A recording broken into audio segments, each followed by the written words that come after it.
Today we're going to talk about what is self-image. Hey guys, it's Abby and welcome back to another video. So I'm sure you guys have heard that term a lot, self-image, and today I want to talk to you about what it actually is, why it exists, and how, if you so choose, you can change your self-image. So let's get into it. So your self-image, in as most simplistic terms as possible, is how you see yourself. It is your identity. It is the root system that is actually currently ruling your life. So if you don't really understand what your self-image is, what your roots are digging into, then how in the world would you have any sort of free will on how you want to live your life? Now, you might be noticing that there are certain parts of your life that maybe keep playing out in the same way. Maybe it's in relationships, you don't quite get what you want. Maybe it's in money, you never have enough. There's something in your life potentially that you don't really like and you wish you could change it. Now, as long as your self-image stays the same way that it is now, your behavior will continually echo that it is what you think you are.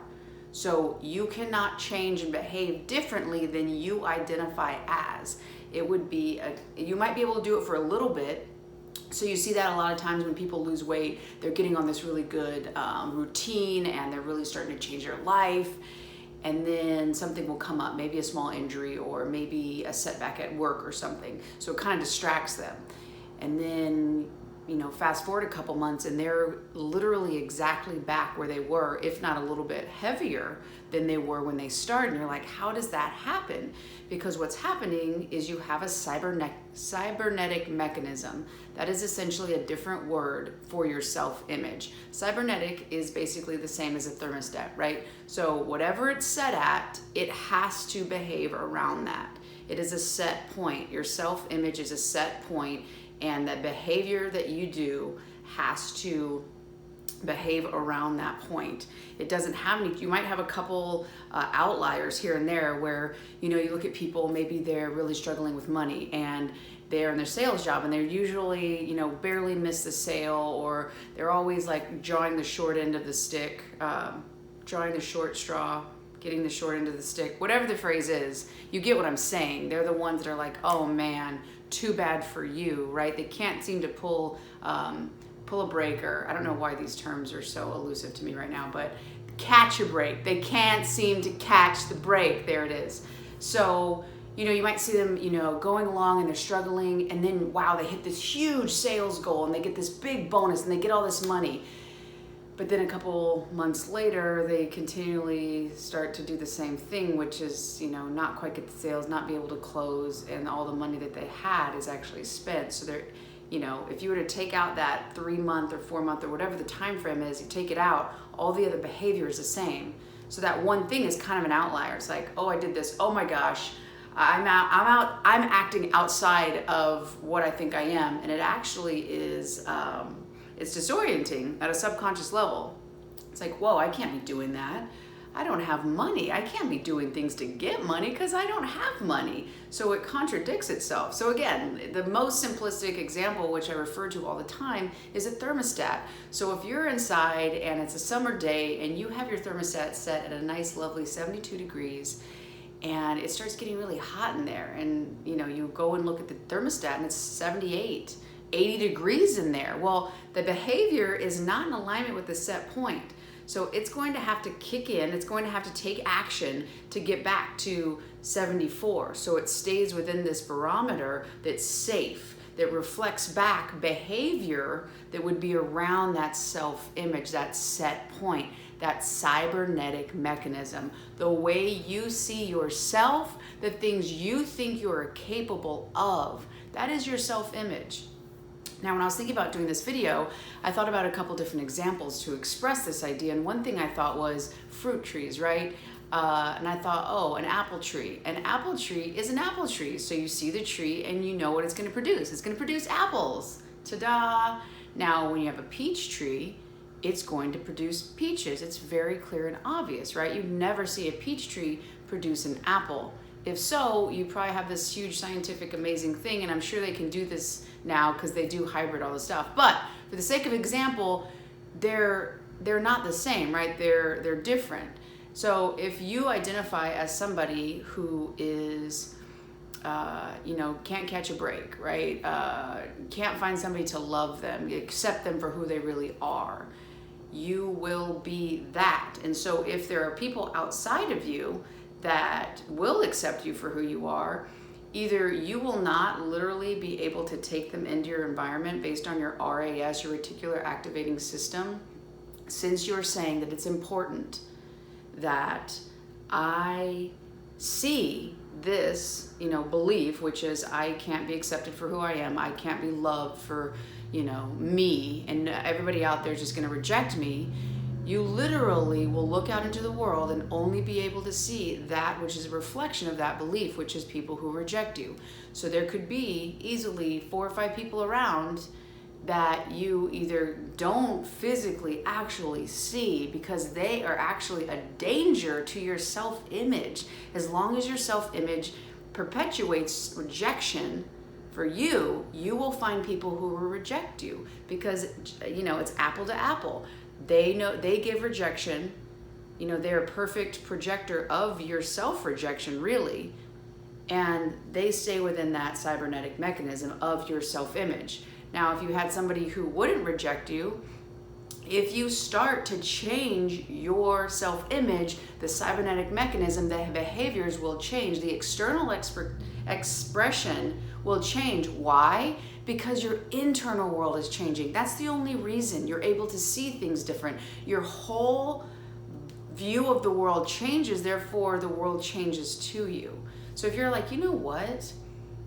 I deserve more than this, and you start actually accepting yourself, and you start loving yourself and seeing that, people who reject me, like, they don't even know what's going on.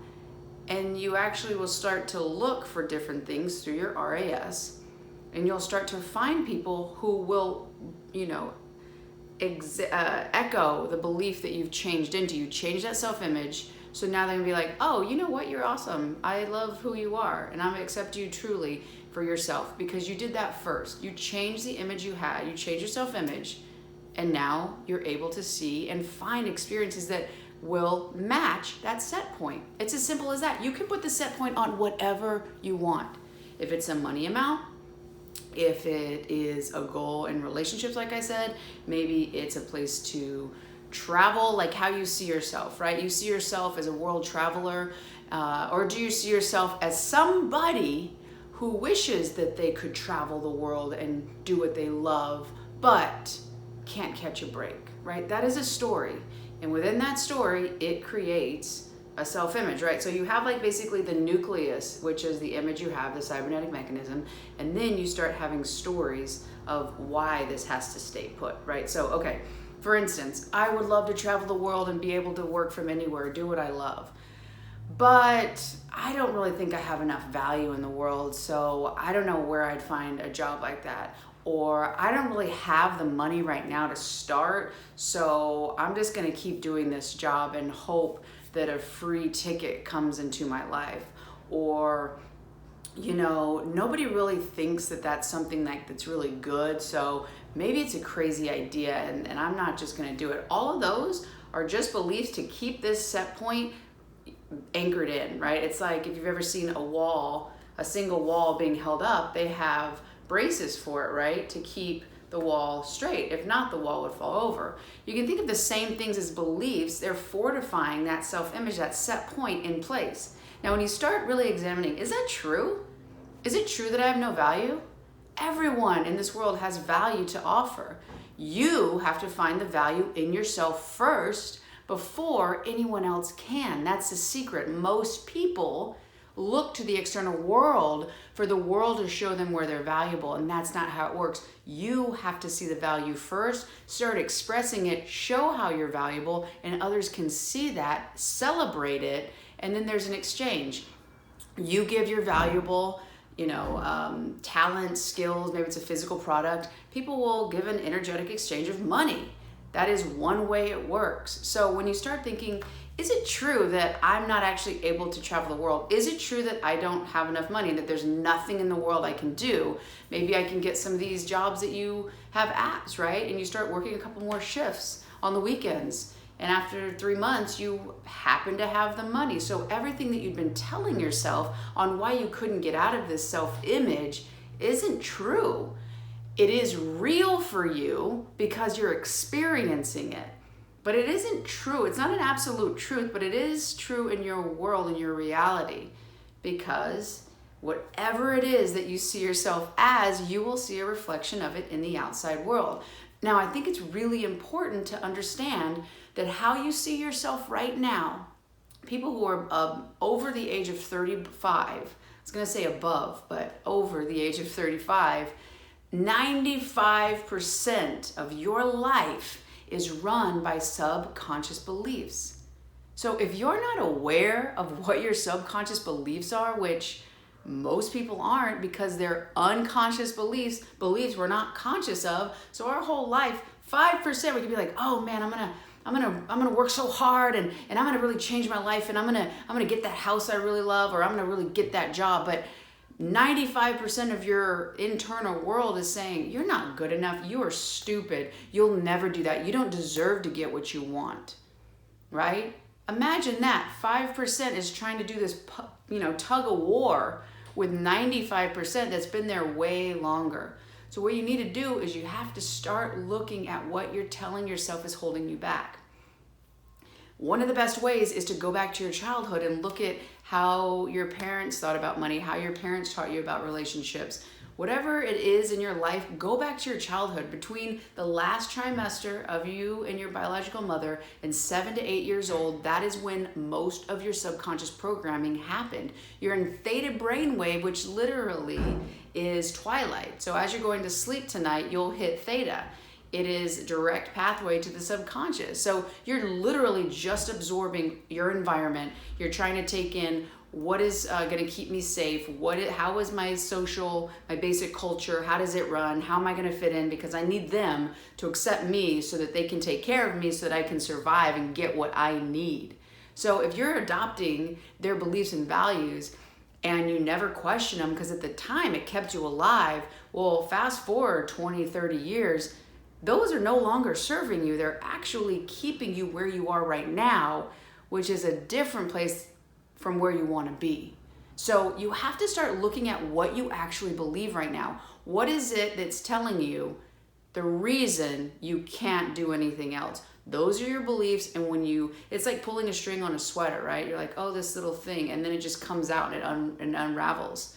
So when you start looking at, okay, your biggest goal right now, think about it. Okay, so for me, I want, say, X amount of followers on YouTube. Well, what would it be? What would my belief be? Oh, well, no one's going to find my stuff valuable. And it's like, okay, well, what? Why would I have ever thought that? Because in another video, I talk about your 2 basic fears, which the only thing you're born with in this life is the fear of falling and the fear of loud noises. So I have learned that somewhere in my childhood, worthiness.